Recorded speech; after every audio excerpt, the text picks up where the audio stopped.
More than 1 million angry citizens on the streets of France. As President Macron doubles down on pension reform, demonstrations turn increasingly violent. Macron says he's making the necessary changes he promised. The protesters say he's setting the country on fire. After 10 days of demonstrations with no sign of slowing down, how will France find stability? I'm Andrea Sankey, and today's newsmaker is France's pension protests.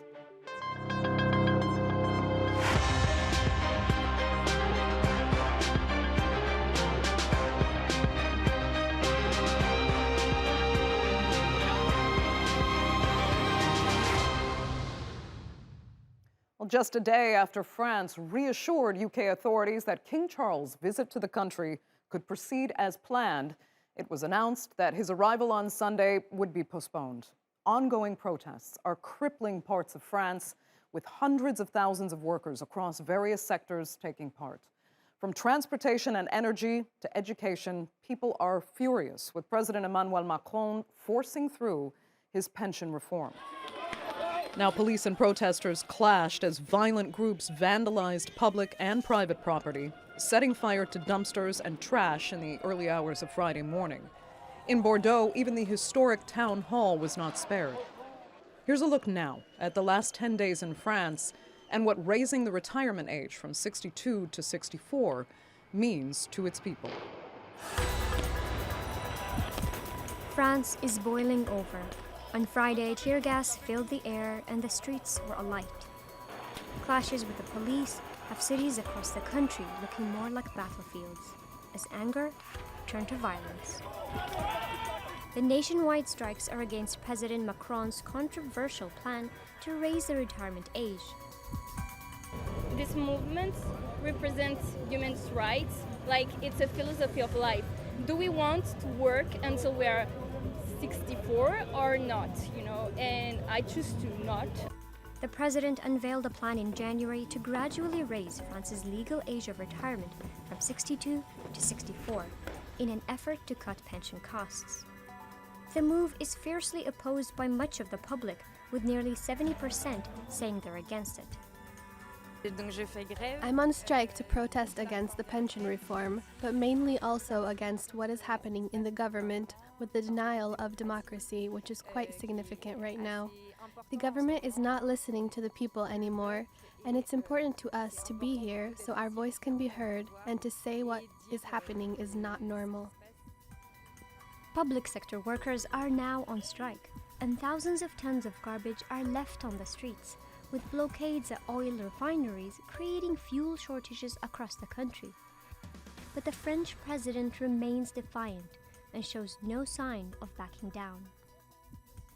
Do you think I enjoy doing this reform? No. Do you think I could have done the same as many others before me and sweep the dust under the rug? Yes, maybe. But the reality is, today, there is one thing I regret. It's that we weren't able to inform the constraints and, more specifically, the need to undergo this reform. Macron forced his plan by invoking Article 49 of the French Constitution, which allowed him to push through his bill without a parliamentary vote. The move enraged opposition politicians. Emmanuel Macron is an absolute pyromaniac. He's setting his own country on fire. He pushes people towards entrenchment, he creates anger. He's the one who fuels the fire today. Then tomorrow he'll say that it's dangerous and that he's the order in the face of chaos. A no-confidence motion was filed against his government, but he narrowly dodged it. The French president now says he's prepared to accept unpopularity if it's in the best interest of his country. I say this in all responsibility. I am not wishing to get re-elected. I cannot be, as said in the Constitution. But between the short-term polls and the general interest of the country, I choose the general interest. France has one of the world's lowest retirement ages and the highest spending on pensions, costing nearly 14% of its GDP, which is more than most of its European neighbors. And as the country's population ages and there are less people funding the system each month, Macron says the pension system will run a deficit in the coming years. and forecasts an annual shortfall of nearly $15 billion by 2030. But for now, it's counterbalanced by a surplus of protests, which represents the most serious challenge to the president's authority since the Yellow Vest revolt 4 years ago. Well, Macron survived the Yellow Vests, and since he's not up for re-election, might he survive this outrage as well? And if so, who wins and who loses with his pension reform? Well, joining me now to debate that are, from Brittany, France, Isabelle Attard, a member of the French Anarchist Federation. From Brussels, we have Patricia Chagnon. She is a member of the European Parliament and a member of the National Rally Party.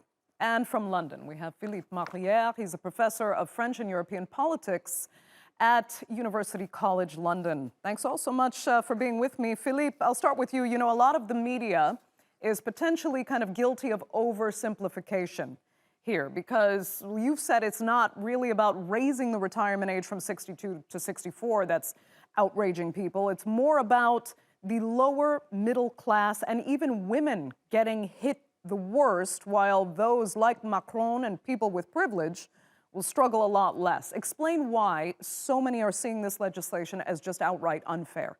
Yes, I think it's a very good point to start with, because if you just say, particularly to a sort of non-French audience, that it's about rising the retirement age from 62 to 64, I think yes, it is an oversimplification of the problem. The problem is that the law is seen as unfair. It will hit some categories of French people and retirees in different ways. And notably, as you said, you know, it will particularly affect women because women, when notably they have children, of course, they do not have the same career as men, and they have to interrupt more than once sometimes their professional career. So also it will hit people in precarious manual jobs, you know, started to work early and will have probably to work even longer to get their full pension. And finally, the sort of lower middle classes, yes, are probably at a disadvantage as well.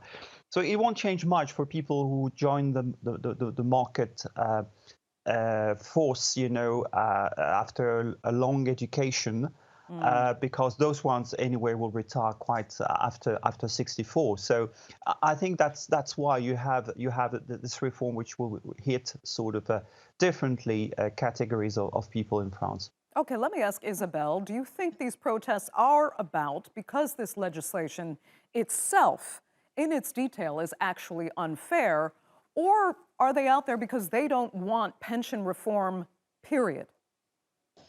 No, I think other countries in Europe try to get from 62 to 64 or 65 or even 66. And in Sweden, the government did it many years ago, and now they realize that it's a fail.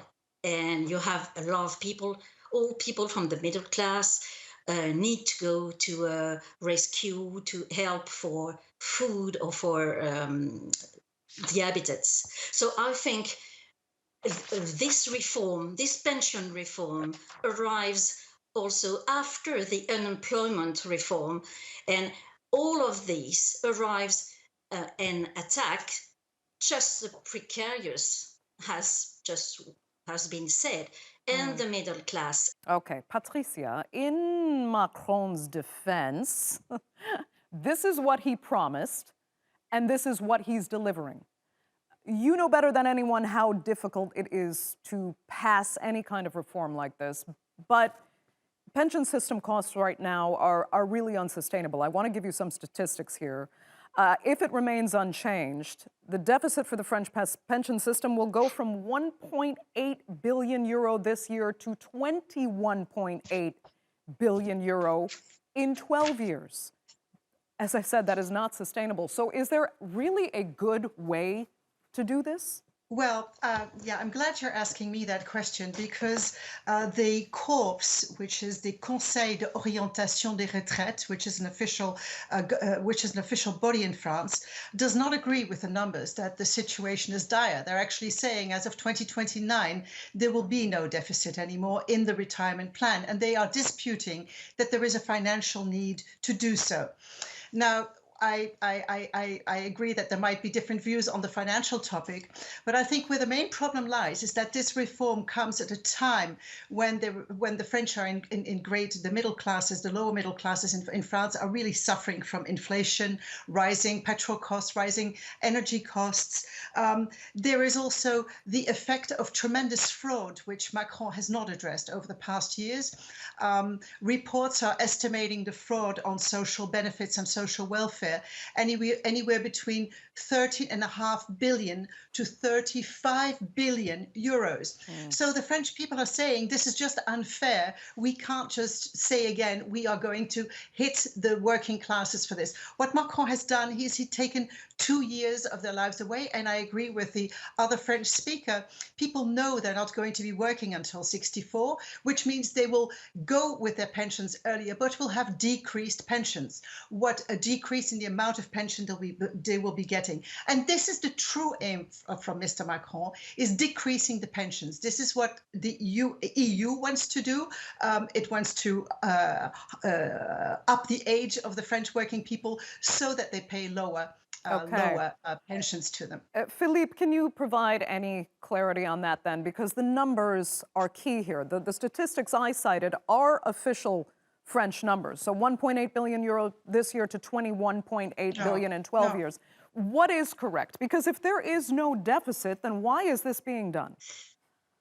Well, there's definitely a dispute about figures. I've read several articles published by eminent economists in France from, in fact, various backgrounds, not simply on the left, who also argue that clearly financing the pensions scheme as it is and was possible. So the scheme is viable in general. And I think I would disagree that the issue is a problem of fraud in general. I think the problem is that it's a political choice made by the government and Macron, and the choice being that he certainly wants to protect a number of categories in France, notably the high earners, employers as well, and want to protect them from probably contributing more to the pot.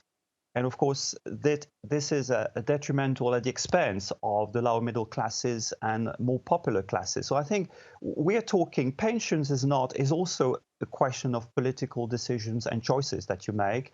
And the choice made by Macron at the moment seems to go against the interest of those who are at the receiving end of, a lot of economic and social suffering, working class, lower middle class, women. Right, as you said. But I mean, Philippe, then what has to be done? And I mean, the question from the outside is why should the French be getting more than what anyone else really gets in most Western nations?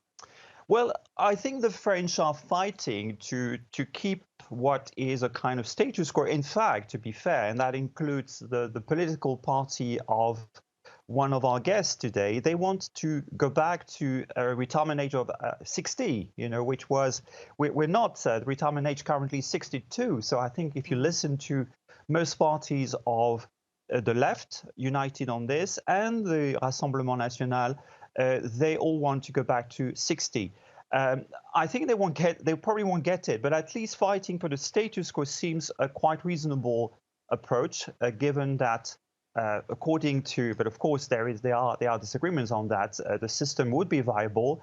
And in a sense, why do other countries probably retire at a later age? Probably it's because there hasn't been the kind of popular mobilization that you're having in France, probably, and people lost. Okay. So as a result, they are worse off. Patricia, very quickly, go ahead. Yes, I would like to add another reason. the low retirement age is the model that the French have chosen for and have always chosen for. So their contribution to their pension funds and the amount that takes on their wages is much higher than in other countries, which permits them to take their retirement age in those middle and lower classes at lower ages. So this is a social model which the French have adopted, which was voted, which was democratically voted, and people see it as a national sort of right for them, because this is the model we want, and this is why we pay very high pension charges on our wages. So I think it has a lot to do with that, and saying you can't, on the one hand, puncture our wages with very high retirement by making us pay very high retirement participation. Right. I mean, you're paying, and on the other hand, sending us later. You're paying these high taxes, but you're also paying 15% of that income to these pension funds, which is really higher than any of your European or US your US counterpart. The question is, Isabelle, I can come back to you. I mean, the question really is what France can afford. You cannot bankrupt the system through overly generous pension funds. So now what? Isabelle, will it go to the Constitutional Council? Will it be stopped?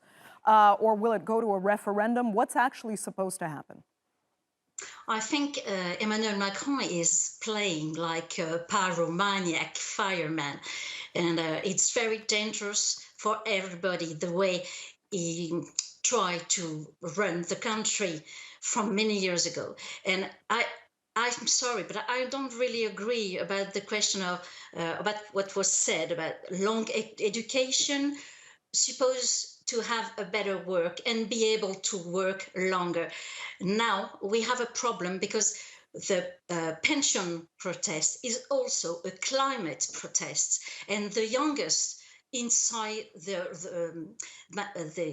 protest are not sure at all to have any pension in the end, and they are not sure to can survive in this earth at all. I think we have the two question very mixed together, and that's why you have even more young people in the street today in France, because they are not sure at all to have pension. They are not fighting for that. They are fighting to have normal condition to live on this planet. And I think this is why you see all this image today. And it will be worse. It will be worse in the next days, because people are tired to be all the time the same people to pay. It was said before. Yeah, I think most would agree with you there, that this is not just a French issue, and as well what you're referring to. No. There is insecurity around the world. Young people in particular are in fear of what the consequences of the climate crisis will be for them as they get older. Also, the general question is, will anybody really have the means to pay out the pension funds as they've been promised? Not just in France, the UK, the US, everywhere. But Philippe, I want to come back to you quickly, or actually, let me come to Patricia on this, because right now, the cost of seeing and having these people on the streets doing the damage, okay, a marginal number of them doing the damage, the physical damage to property that they are doing, how much are these 10 days of strikes, really costing France now? Are protesters and is the government taking that into consideration? We're looking at millions of euros in lost business, damage to property, and it's set to continue. Yeah, well, of course, there is no excuse for damaging property. And we have seen the extreme left parties, the black blocs, infiltrating demonstrations again, just like they did with the yellow vests when the demonstrations were organized by the people of France, when they were demonstrating in the streets. Everything is fine. We are peaceful people. People don't wreck things. But the extreme left has infiltrated and has started burning, destroying public property and private property, which is condemnable. I have no numbers about what it's costing today, because this has been going on for weeks now with strikes. So the economic cost must be very high, but it's also the cost to the image of France. I mean, look at the image of Paris today, which is filled with garbage bags. Look at the flames burning. Mr. Macron has brought this country to a halt with his arrogant, very harsh politics against the French people. Mr. Macron did not understand that while he was elected president one day, the National Assembly that was elected a couple of weeks later did not give him a majority. And he is today ruling France as if he has got a total majority like he had through his during his first mandate. Mr. Macron has no majority in the national parliament. This is why he was obliged to use the 49.3 Right. I mean, he doesn't have the article. majority, but he did get reelected, and he used 49.3 as it has been used dozens of times before. Yes, no, it's not exactly the same way because it is being used now to counter the parliament. And when you have got major social issues like this coming up, when you have major social questions coming up, a president also needs support from his parliament to be able to translate that in support from the population. Understood, and that's but not happening. he argues he was given this mandate. This is what he said he would do. And Philippe, this is the result. This And is the this is the result. result. But And like this is as the we said at the result. beginning, I mean, he went through the whole Yellow Vest movement and still got reelected. I know with a decreased number in parliament. But okay, Philippe, I want to come back to you because you feel all of this we're just discussing right now and the devastation we're seeing on the streets of France. You fear that the backlash from all this will actually lead to a more empowered far right. How so? Well, we shall see, but probably yes. I think it's not good news for the left and the unions. And I think there was a mention of the black blocs. Black blocs are a minority group. They are not welcome into, sort of demonstrations organized by trade unions and workers. And because, yes, we know very well what they'll be doing. And what they'll be doing will run counter what the unions are trying to achieve, which is to mobilize critical mass, and so that hopefully the government and Macron will sort of withdraw the bill. And it's not going to happen if there's violence. If, for instance, there's, we've seen those very spectacular images on TV. It never go down well with the public at large, though those millions who never take to the streets, they will fear that. It happened so many times, May 68 and the Yellow Vest. So it won't happen. And the unions and the left know that. No one on the left will condone those violences. And they act of very isolated groups. So I think, yes, probably this sort of anger, which is a very negative one, will probably fuel further kind of disillusion and discontent with, I would say in general, the way politics is conducted, the way the laws are voted. And yes, that will certainly not benefit the left. The left is normally a collective endeavor and relying on solidarity. Someone, Isabelle, yes, go ahead. Do you think the left, especially the far left, is damaging itself? I think it's the only answer and the only solution to be heard. And Emmanuel Macron is not hearing anyone.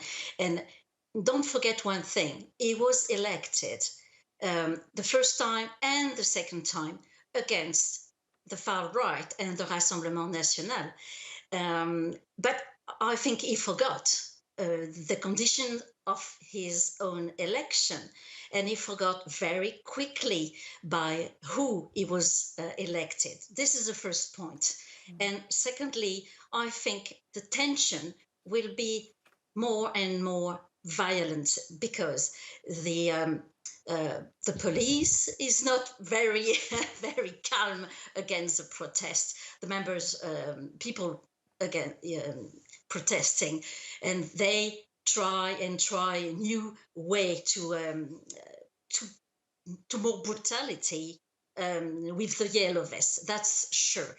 And the people they have too much problems now. I said this pension reform arrives after many others, just against the middle class and the more precarious people. And this is the end, the last drop, we can say. And it was not necessary. That's what's confounding, I think, everybody right now, is whether or not it really is necessary. I mean, Macron does make a point when he says, I do not want to do this. Why would I want to see this kind of destruction and response on the street? We know how difficult it will be to pass this legislation, but it has to be done. But here we have two panelists arguing that no. But why? Right, that's what I mean. The economics are fine, they're sound, and you can continue with this system as such. But I want to go to Patricia to ask, you know, we're hearing Philippe say that this could actually benefit your party more than anybody, but I remember during the Yellow Vest movement that so many French people, and not the ones that were out on the streets striking, were in support of that movement. They agreed with the frustration and the rejection of the French government. So you saw this movement actually more sympathizing with strikers, and then to hear Philippe say, no, it's actually going to benefit those that are against this kind of manifestation. What are you thinking, Patricia? Do you think the protesters are backfiring on themselves this time? No. The latest polls have shown that 90% of the French working people is supporting the strikes. And even though the strikes are very difficult for their daily lives, like we have very big problems in public transport. As I told you, garbage bins are not being collected. There is becoming shortages of petrol in petrol stations. 90% of the working force support these strikes, and 70% of the overall French population supports the strikes. So yes. Stacey, I'm going to have to interrupt you there. So unfortunately, we are completely out of time for this edition of the Newsmakers. I'd like to thank all three of you so much for being with us, and our viewers, of course, as well. Remember, you can follow us on Twitter. Be sure to subscribe to our YouTube channel. I'm Andrea Sankey, and we'll see you next time.